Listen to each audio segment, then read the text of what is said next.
You can feel home here. Toronto is home.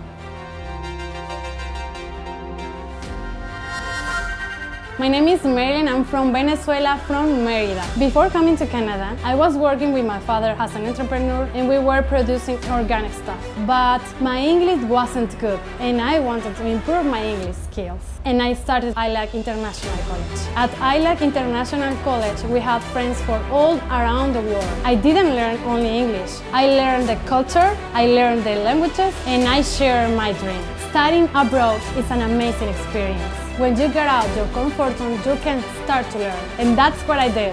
I didn't like my comfort zone and I want to get the challenge. I wanted to do something unique in Canada. I wanted something that Canadians love it. I made my research and I was asking my classmates and I was asking my professors and I opened my own business. I wanted to use my grandmom's recipe because everything is prepared with love. And love is the most important in this world. People need love, and also we would love to give love through our Pastelitos. We do make a lot of friends, begin a lot of Canadian experiences, and we're professionally ready for future dreams. I'm passionate about what I'm doing here in Canada. I would like to recommend ILAC International College to all my friends. Grab a coffee and try our Pastelitos.